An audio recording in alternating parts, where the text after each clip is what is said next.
There. Okay, perfect. So welcome everybody. My name is Randušić Hren. I work in my company Brighter, where the main mission is um, expanding the way we think about some important issues happening in the world. And systems thinking is one of the ways that really helps in doing that, in understanding complex situations better and finding better leverage, better solutions to those challenges. So while we're doing the intro, I would ask all of you if you can just type in the chat where you're coming from and what do you do in your professional lives, so that we can get to know who's here and where in the world you're dialing in from. Just type in the chat, please.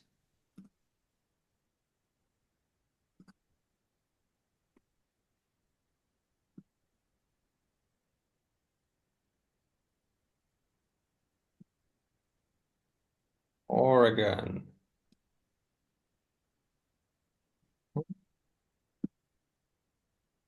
Tucson, Arizona, Maryland. Thanks, perfect.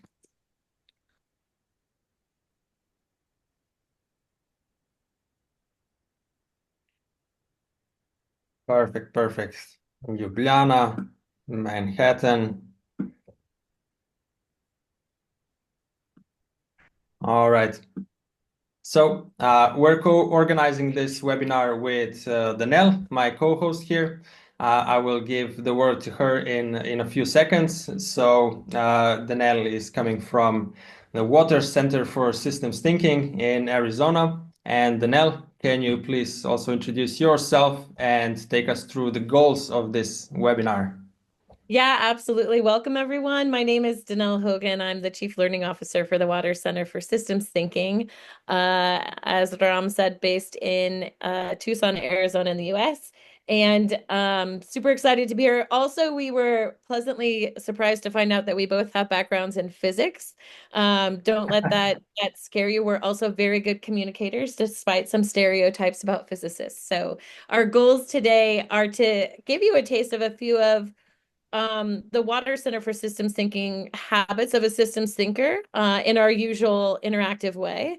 Encourage you to look at the world around you with new eyes and demonstrate how systems thinking helps us to visualize, again, those systems for discussion and analysis. So we're going to put you to work interacting with each other and looking at some system models and thinking about how things have been connected and what else might be missing from those systems. And then, as always, we hope to entice you to continue to build your systems thinking capacity, and we'll share various ways that you can continue that journey regardless of where you are, either coming with a strong systems dynamics background or it being relatively new to you. All right, perfect. With that, I would like us to jump into the first icebreaker, actually. There. So this is where the piece of paper and one of the pens comes into play. So what we would like you to do in the next half a minute is, okay, we have some more people joining. Hello, greetings to everybody who has joined newly. So what we'd like you to do for this icebreaker is, if you can draw a chart like this on your piece of paper and try to draw your level of joy in the past week. So from the last Tuesday until this Tuesday, which is marked with this dotted line in the middle of the chart. So try to draw how your level of joy was changing throughout the last week. And let's take half a minute to do that. And then we're gonna continue. And you're gonna further discuss this in the breakout groups. So half a minute starting now. She's not seeing the screen, but I'm seeing it. Are folks seeing the screen okay? Yep. Okay. You're not seeing the screen? Sherry will work on hers. I think everyone else is seeing it. Are you all seeing the screen? Interesting. Yeah. Okay, I'm good. Good. Click on the Okay. report. Okay. So then please take the 30 seconds for drawing your level of joy in the last week.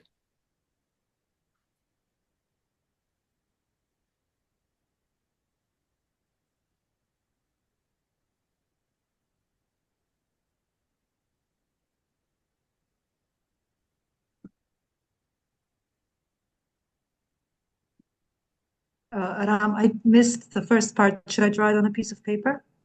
Yes, please. Hi, Nika. Okay. Hi.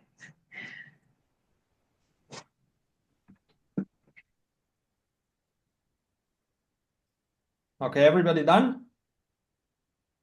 I think this was not so difficult, right? Can you maybe show it on the screen, what it looks like?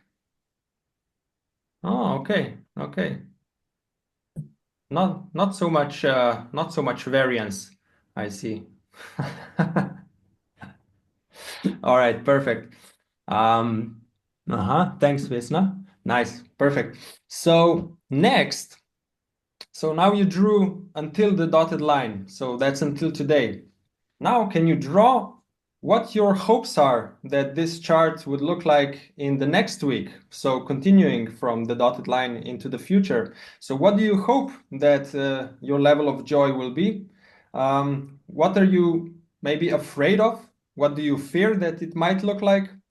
And then think, what do you have control over to bring this reality the closest possible to your hopeful, desirable level of joy? And for that discussion, we're gonna now put you into groups of 2 or 3 people and just discuss this a little bit in the groups. So, what do you hope this chart will continue like in the future, and what do you fear it might look like, and which factors are influencing that, and what do you have control over? So with that, DaNel will send you into the breakout rooms, and we're gonna have 3 minutes to discuss this, and then this will lead us into the first habit that we're gonna talk about today. All right, see you in a bit. See you in a bit. Welcome back, everyone. Hopefully you had some good discussions and had a little bit of time to get to know each other. I know that's definitely not enough time. And I will say, as we go through this today, we are moving pretty quickly because we just have an hour. So we want to give you a good taste of what's going on, but also sometimes it'll feel a little bit rushed because of that. And so when folks ask me how I'm doing these days, I say very, very, in a very real way, oscillating between hope and despair, which is, I think, just a normal oscillation of life. Sometimes higher, sometimes lower, sometimes trending up, trending down in the moment. It depends. And so hopefully you had some great discussions, but behavior over time graphs are a great way to think about how things are going, how things are changing over time. And this is absolutely one of the habits that we practice in systems thinking. So as you look at this image in the chat, I'd love to hear what are some things in this image that you see that are changing over time? Just put them in the chat.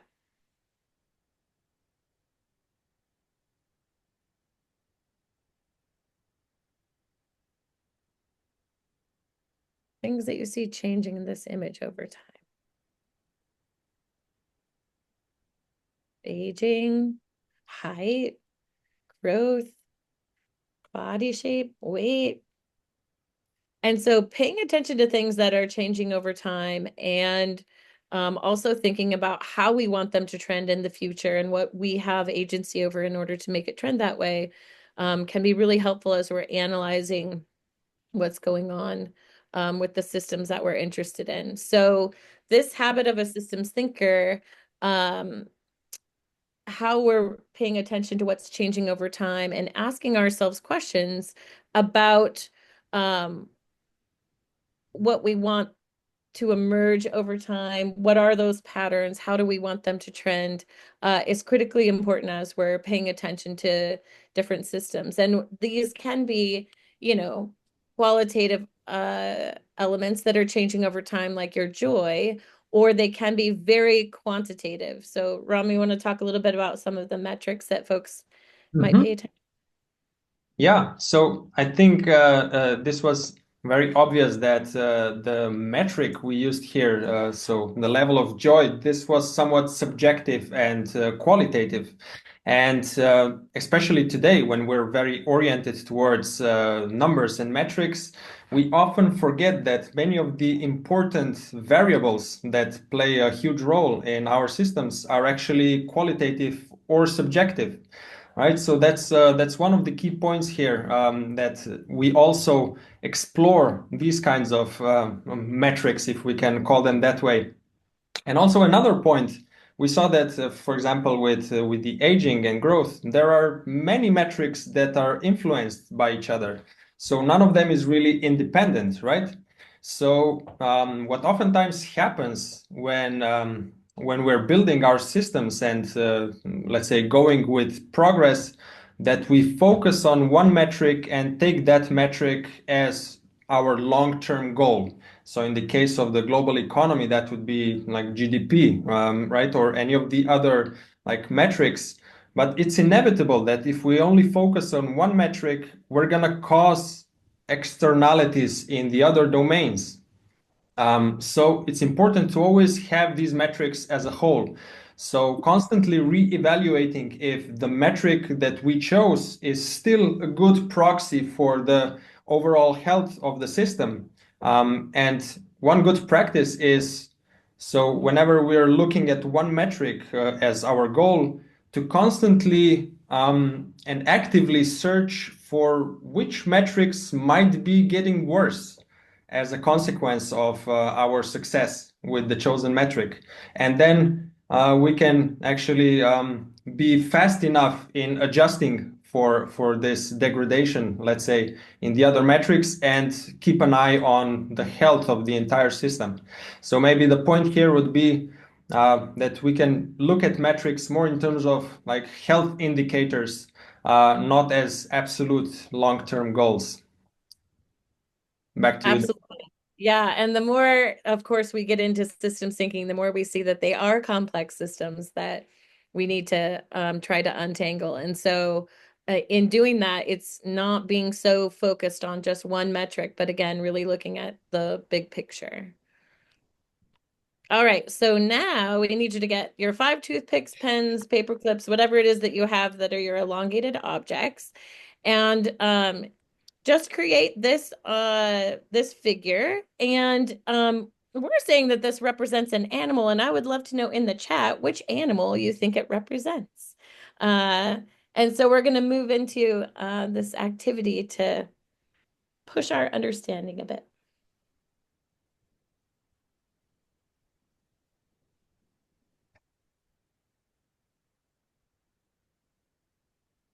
So create this animal with your 5 objects, and then in the chat, put what you think it looks Beth is saying that it looks like me. like. Uh, excellent. I'm also collecting data on this in terms of what people think it looks like. So it's fascinating. An elephant without a tail, Igor. I like that. Thumbs up for giraffe. Derek, I see, but some animal with 4 legs. Very very not committing to what it might be. And so people's mental models and the perceptions that they bring with them to any problem are always fascinating. And those all play into what you might see when you look at any kind of figure. This slide is blank because it's a safety slide, by the way. It's so that I don't reveal anything too quickly. But meet my horse buck. We do call this a horse, although you can imagine whatever it might be. And you can name your animal whatever it is you would like. But your challenge is over the next minute or so, can you try to figure out how to move one stick to make the animal travel in a different direction? So move only one stick to make the animal travel in a different direction. Put any questions you have in the chat, but please do not reveal any possible solutions that you may come up with. But if you have found a solution, then just hold that while others work on this challenge.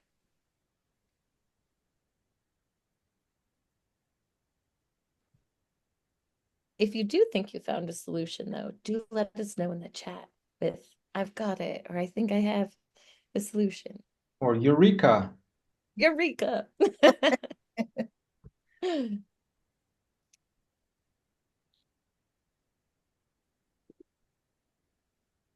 Ooh, Julia. Wonderful. Does it It have does it does have to remain a horse, Haley. Thank you for that question. Yes. good questions, by the way. It's a new animal set. Keep looking for a solution. And again, we might let you struggle a bit more on this usually, but we're going to move forward. And here again is my safety slide. And I'm going to give you a hint or confirmation maybe that you figured it out. So again, the challenge is to move one stick to make the animal change direction. And so now, pros and cons again are that we have that versatility. and so now here's your hint that this is the stick that you should move.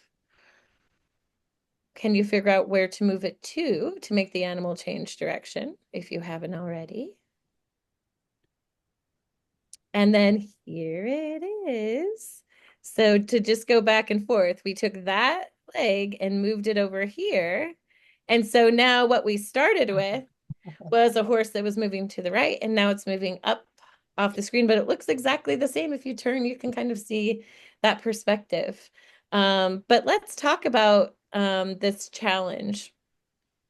What strategies did you use? You can just answer in the chat. What were some of your barriers to having success on this if you didn't figure it out, or when you were struggling to figure it out? And what connections can you make between this experience and challenges you might be having in your work or life right now? So put your answers to some of those reflection questions in the chat. Kim, tell us more. You didn't change your perspective. What do you mean by that? I mean that I wasn't thinking that the horse could go straight up. I thought it could go right to left, staying on this plane. Yeah, it looks like Haley had the same assumption, and I'm seeing some heads shaking. Some others were thinking that it had to stay on that same plane. What Hmm. are some other barriers that got in the way? Gravity matters. Igor, tell us more. Obviously, it doesn't matter, right? So basically, we're pursuing something out of our mental model, which we have, which was not part of the limitations in the game. Mhm. Yeah, and so I will also say, when this is done in person versus online, you can have different experiences and different things get in your way, right? And when folks have this on their tables, you can have them get up and kind of move around it to see if they can see it from a different direction that might help them. Sep said moving the lines in different directions and looking at the horse in a different perspective. That definitely can help you, right? I'm curious about connections you can make between this experience and challenges that you're facing in your own life right now or work. Any Well, analysis? Yeah. gravity is a limitation in our work and life, right? Ooh, absolutely. And if we only had time for me to show you the physics trick, we'd see some real challenges with gravity for sure. And then Barbara was saying, I thought about changing the horse head, and then it would kind of move in a direction, in the direction of that it looks. Yes. Yeah, and you need to consider uh options that are outside the box, right? Definitely true. And so in doing this activity, it really demonstrates yet another habit of a systems thinker. And once you see all of these, you'll see how these habits are also like a system, interconnected and hard to pick out just one that you're utilizing in any one moment.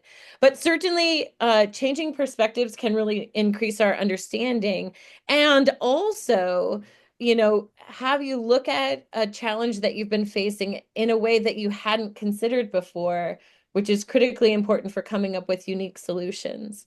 Um, and yeah, I like Sep's comment about, also having other people look at that same problem and get their perspective can be really, really useful, right? So this also makes the case for having groups of people, diverse groups of people work on problems because they do bring different life experiences and expertise and perspectives to the table, which are critically important as well, in order to come up with creative solutions that we may not have considered in the past.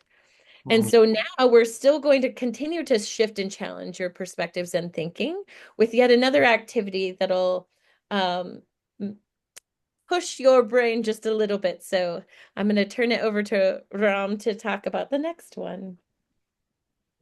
Thanks, Donnell. Very good. And I wanted to say, I was looking through the comments, and I really loved when I think a couple of people commented that does it have to be the same animal, which is also a sign that you are actually already challenging your assumptions, right? Because that was one of the big assumptions that it has to stay a horse, right? It said animals, so I think this is already a very good habit that you have. So Yeah. And questioning everything. And just before you get to this, I also love Julia's comment about sometimes, we're a little too lazy to think about other options and we have this tunnel vision. So again, really seeking Right. out perspectives can help us break that tunnel vision view that we have because we haven't considered other options. Hmm. All right. So the next activity, and now you probably get a feeling already what this is about.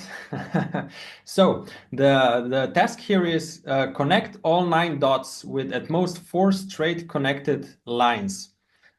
You can just draw the 9 dots on your piece of paper and try if you can connect it with at most 4 straight connected lines. In case you already know this brain teaser and you can guess the solution right out of your head, maybe just don't share it with everybody. And the same, when you found it, just type in the chat that you got it, and then maybe you can show it to everybody.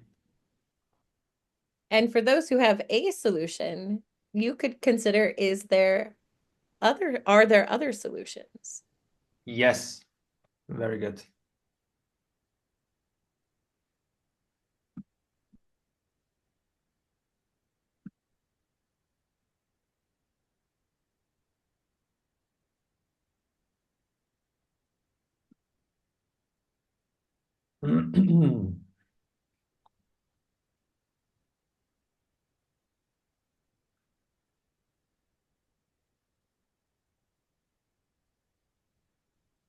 Doesn't Vesna, it? got it.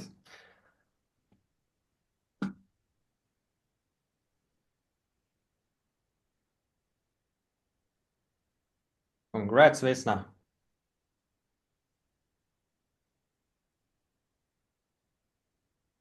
Let's give it maybe 10 more seconds, and then we're gonna continue. And I'm curious if we got the same solution, Vesna. I'm very curious as well. All right. So, Vesna, did your solution look like this?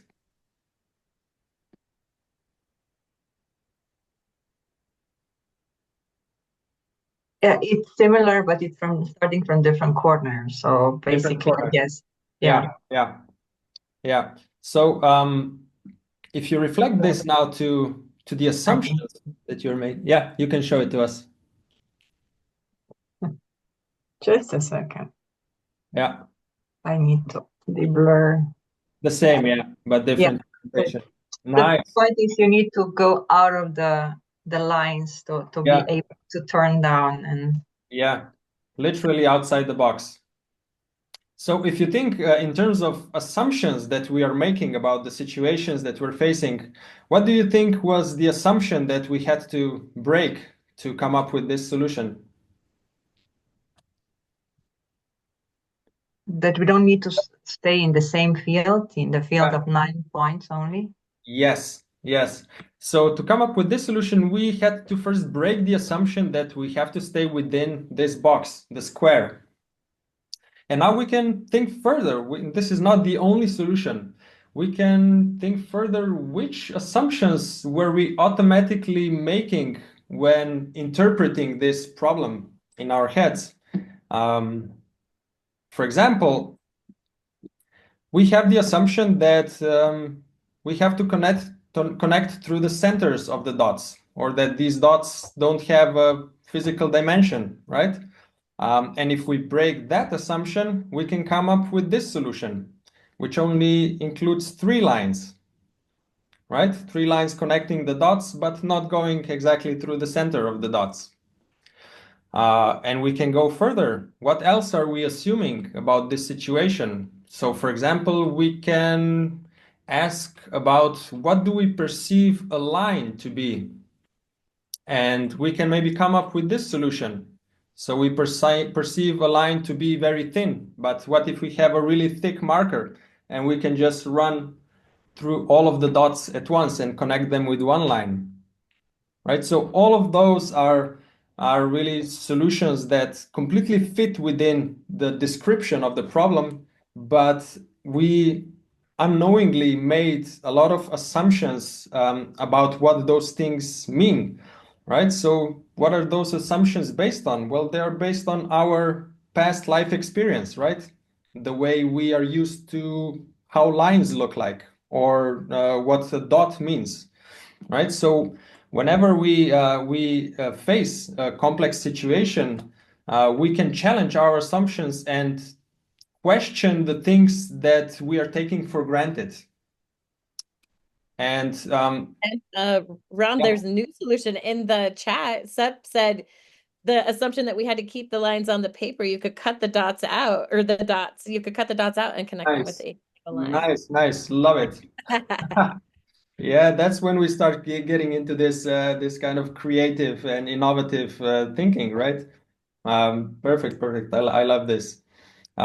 So if we now reflect to the real life situations, maybe type in the chat, how often do you think you miss out on better possibilities or cause unintended trouble due to these automatic assumptions in your work and daily life? What is your feeling?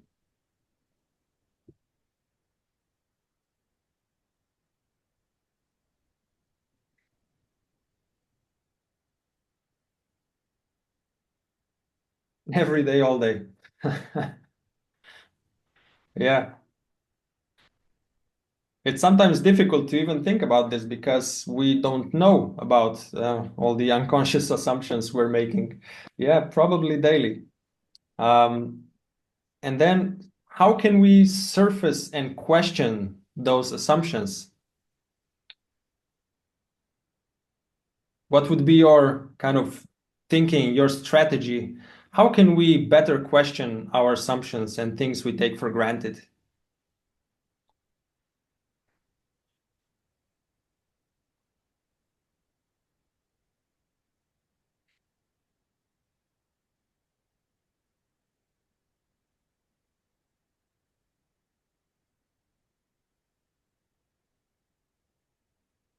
Asking, what am I not thinking of that I might want to consider? Perfect, yeah. Understanding the root problem rather than focusing on a quick fix. Mhm. Good. Yeah, so a big part of systems thinking is actually asking good questions, right? So those good questions help us get to the root causes of the issues. So we move from just superficial symptoms to the actual problems that are underlying them. And also the good questions allow us to gather different perspectives and to question the things that we think we know, but that might not be the whole picture or might not be even the truth. And that's a part of the same, actually, habit that DaNel was mentioning also earlier. But also, we've come to the new habit, our third habit of today, which is surfacing and testing assumptions. DaNel, do you want to just run briefly through the card? Yeah, so again, we call this the ladder of inference that's on the back. Your perceptions and what you're seeing are so influenced by all your experiences and what you know and what you're so sure about. But so much of that surety is really based on myriad assumptions that then lead into what you're paying attention to and the actions that you're taking. So once then you have kind of surfaced those assumptions and tested them, you frequently find out that they're inaccurate or not complete or really can change your thinking or have limited your thinking in ways.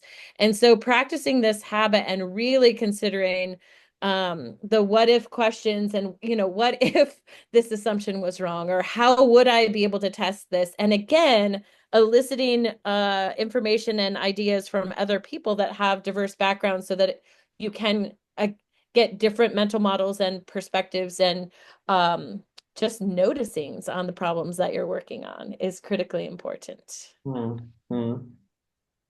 And also to add to that, I think it's a really good habit to, so when we are facing a situation, let's try to define what the, let's say, problem is in our own words, and then ask about the words, the literal words, how we interpret them. So if we interpret the problem, like how do we make the horse travel in a different direction? So let's ask, what does a different direction mean? How do we define a different direction?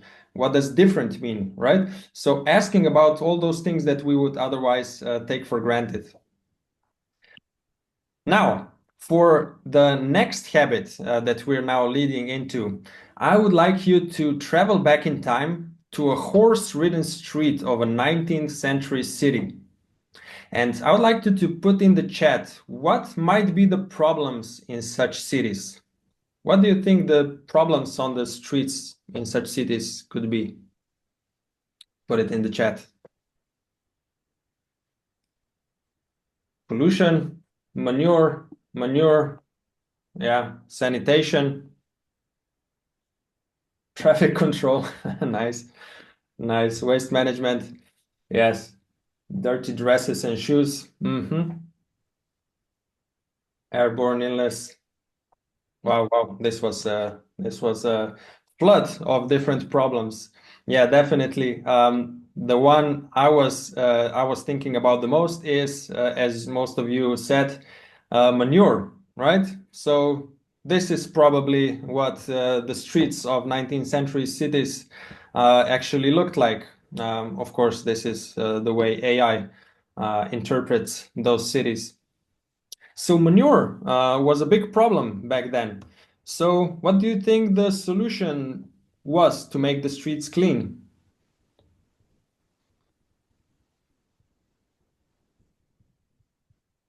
Yeah, exactly. So cars. Cars were the solution to that problem.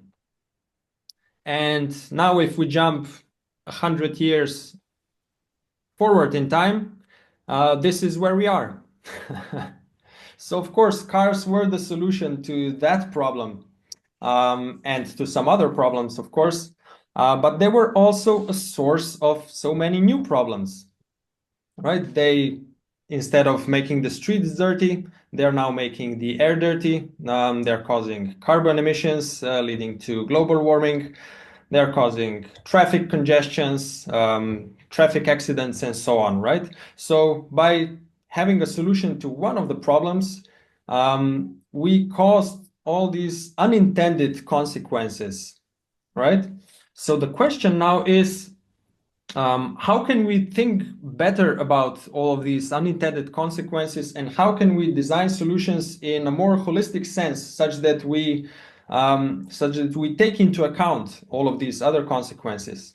We can ask before actually implementing a solution. So what will the consequences other than the ones we intended be? This way we actively challenge our own solution, our own hypothesis. And this is also one big part of the scientific method, right? Where you're actually trying to break your own hypothesis to arrive at a better hypothesis, right? So this is one of the questions. What will the consequences be other than the ones we intended? And then how can we monitor the unknown consequences? Of course, some consequences we can predict. They are in the domain of our known. But some of them we don't know, right? We don't know what we don't know. So how can we continually monitor and link some other metrics that we previously thought were not connected to this issue, and then we find out that they might be connected? So this is also one important part of looking at problems systemically. So monitoring the unknown and constantly looking for how those things might be connected to our solution. And then how will the solution impact the behavior of the system? Of course, when we implement one solution like cars, this solves one of the problems, but it actually also alters the working of the system. So, for example, with cars, they suddenly enabled faster commute. They enabled more travel, more passengers. So this actually facilitated a big growth in migration, in traffic, in infrastructure, and completely altered the behavior of people.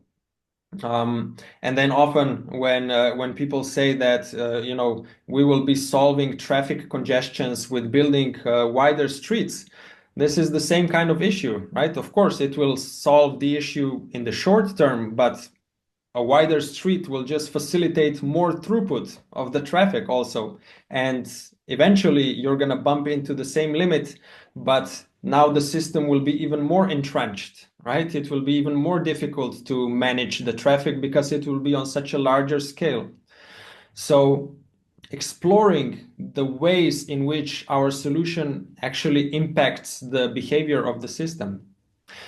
So from this historic case, we can actually learn something about the trends that are currently happening. For example, some of the new technologies that have been popping up now, like AI, for example.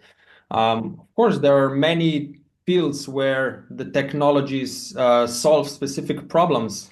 But do we ask enough about what the other consequences might be, and how can we monitor them, and how all of these technologies will actually alter the way our societies work? And for an example of this, I will give the word to you, DaNel. Yeah, so all of that, gets us really thinking about considering those short and long term and unintended consequences. And also, folks usually have a mental model that unintended consequences are negative. They aren't always negative, so be careful about falling into that trap. You might also recognize that causal feedback loop that is on the back of this card is the fixes that fail archetype, which shows up so frequently in systems thinking and in complex systems where folks are jumping to a quick solution. And then, especially over time, some unintended consequences can actually exacerbate or make that problem worse. And one might argue that with the horses to car transition, we have in fact done that, right? So rather than manure on the ground, we have manure in the air, carbon dioxide and greenhouse gases that are now wreaking havoc on our climate in ways that you all know are very devastating. And so as we're looking at new technologies like AI and how those systems might be set up, we can take a little bit more time to model those systems so that we can better understand them. So I know Danella Meadows' book, Thinking in Systems, was mentioned in the chat. When we follow up with an email, we'll also share with you her article, Dancing with Systems, which is one of my favorites of all time. But she would argue that in order to really understand a system, you should dance with it first and model it and try to really think about how it's functioning now before you start to meddle with it, so that then you can find the places where you can leverage action that is going to have the biggest impact on the system with the least amount of energy, effort, and funding, which we know are all limited. And so this was my quick model of the current trend of using more and more AI with really, if we look at it, content creation efficiency priority kind of pushing a lot of this trend, right? So if you're not familiar with connection circles, or if even if you are, the blue and orange arrows here either mean that blue is that they're going in the same direction as these elements that are changing over time in the system are going up, then the other one would go up. So for instance, as your content creation efficiency priority goes up, then you might use AI models and platforms more. And then an arrow that's orange is a negative or opposite connection. So as the data center energy efficiency goes up, then the data center energy use might go down, but we'll talk about how that's complicated here in a moment. So as you create these messy connection circles to try to get to understand your system, what comes out of those connection circles are these causal feedback loops. And in case you're wondering, these particular causal feedback loops and connection circle were created using causality with a Z, and we'll send you a link to that as well in the follow-up email. But there are 3 different causal feedback loops that we kind of see come out of this current model of what's going on with AI use and its expanded use. And one is that, as you're using more of it, the rate of carbon emissions is going up. And as that goes up, we hope that your concern about climate change impacts would go up, which then would make your sustainability priority go up. And we hope that that will cause more investment in renewable energy and generation sources. But investing in renewable energy and actually having that generation available takes some time. So these parallel lines here are just showing a time delay between when we make that investment and when those renewable energy sources are now actually being utilized. And then as the renewable energy electricity generation goes up, the rate of carbon emissions we hope is going down. But again, there are other things that are happening at the same time that can influence whether or not that's actually true, because this is only one causal feedback loop from the system. So if we look at one of the other causal feedback loops, again, we might also have that same increase in the rate of carbon emissions from data center use inspire investment into data center energy efficiency. And again, with a time delay of getting that implemented and put into place, that could reduce the data center energy use. However, that's definitely impeded by this. It can be impeded by this loop within the system, which is if we continue to use AI more and more and more, and this becomes the reinforcing loop that just keeps causing us to use the data centers more that are behind the AI, the impact on the rate of carbon emissions could go up dramatically in ways that we're just seeing the front edge of as AI is being not just used by folks purposefully, but also built into the background of almost every app and website that we seem to be using these days.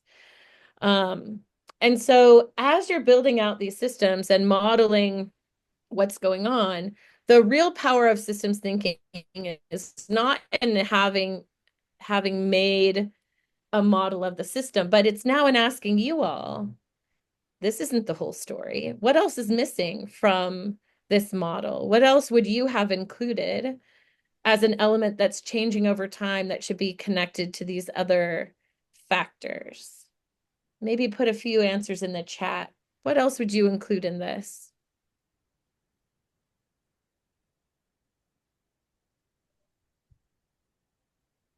And really be thinking about things connected to these factors that are changing over time, going up or going down. What are the elements of the system that we haven't included here?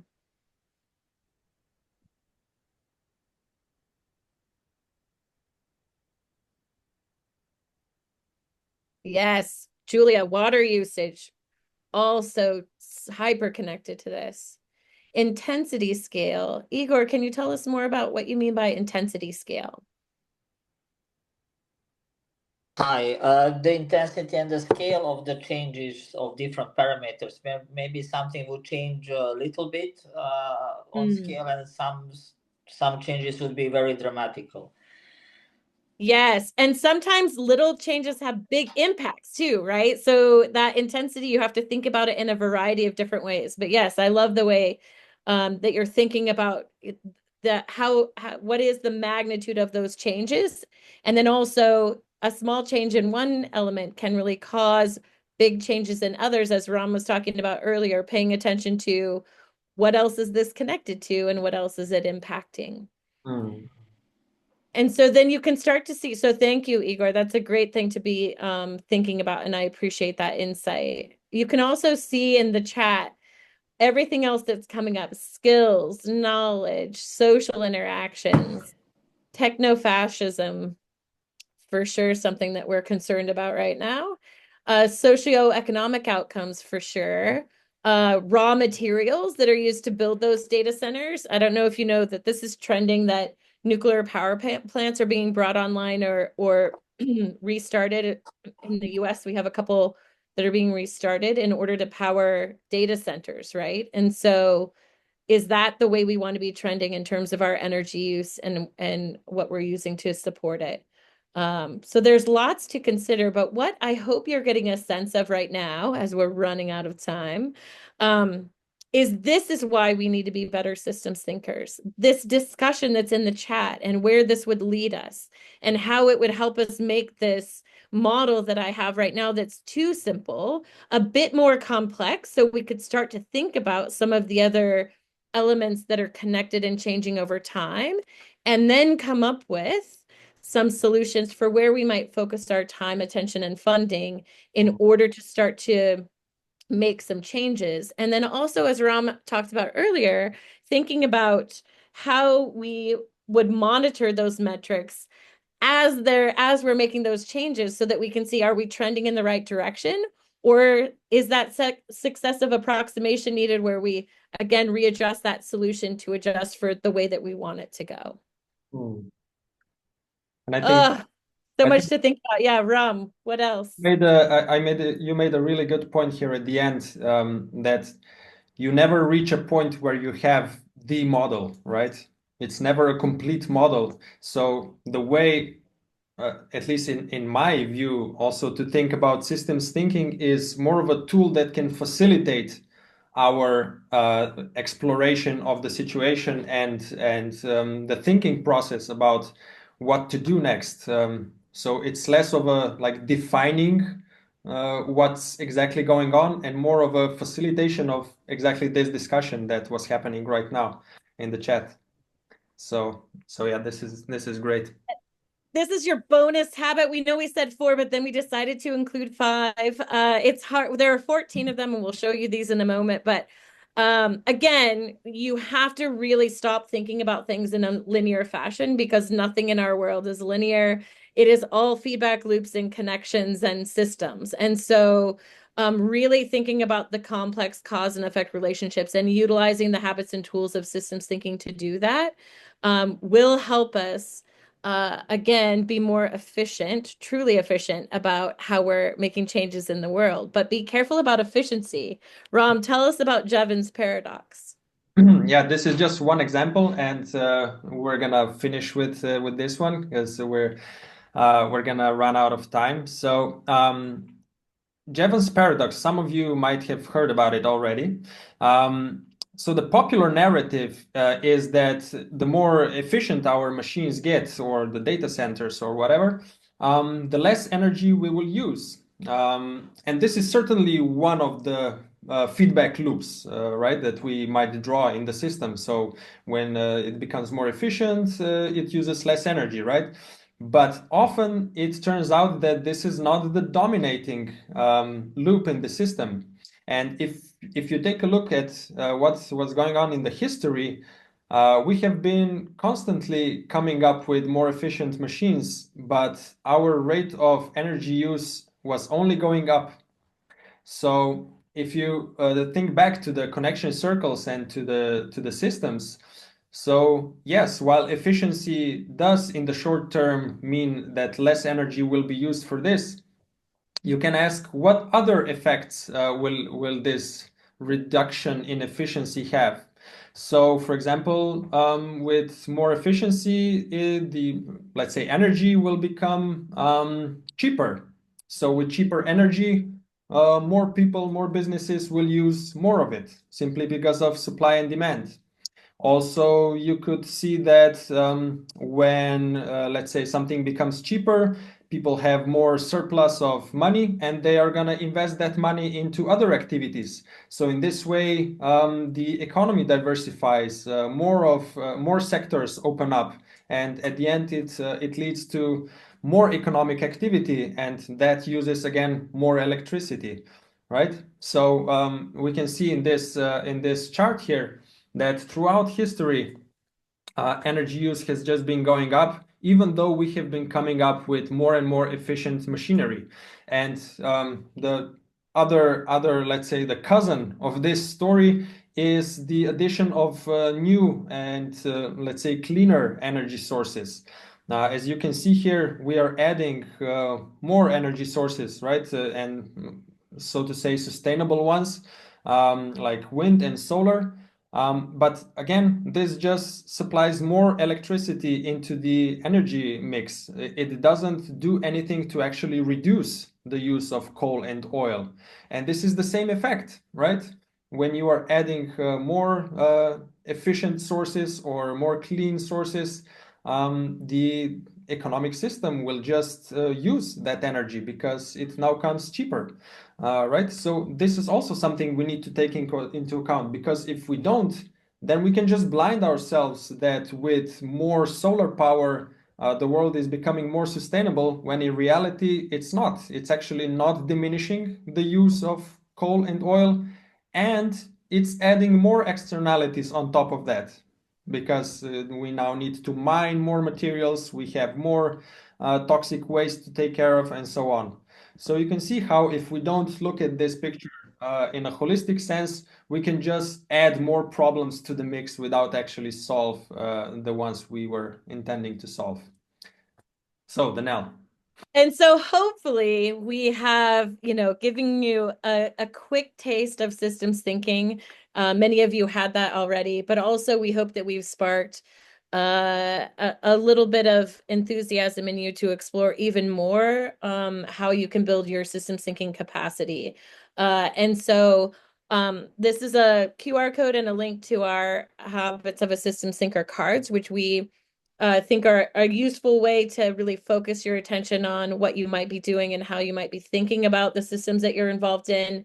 That is also taking you to our Thinking Tools studio, where you can create a free account to explore the courses that we have on each of the habits, each of the tools, and each of the archetypes of systems thinking, little mini 20 to 30-minute courses. So someone in the chat was asking, what books do we recommend? We recommend our website first, looking at through some of those online courses, but then also Thinking in Systems by Donella Meadows, and Systems Thinking for Social Change by Peter David Stroh, and we have a list of those online as well. Lots of great resources. We There's hope gonna that be you've a been follow-up inspired. email, and we're gonna write some suggestions also there. Yeah, we'll send a follow-up email also with the survey asking, what else you might be interested in learning about if we do some more of these in the future as a collaboration. But I just want to say thank you before we go to Ram, who we just got connected through a mutual connection on LinkedIn, and then it led to this, and hopefully some additional opportunities to share tastes of systems thinking and inspire folks to, again, build their capacity. So we're here to help. Reach out and follow up.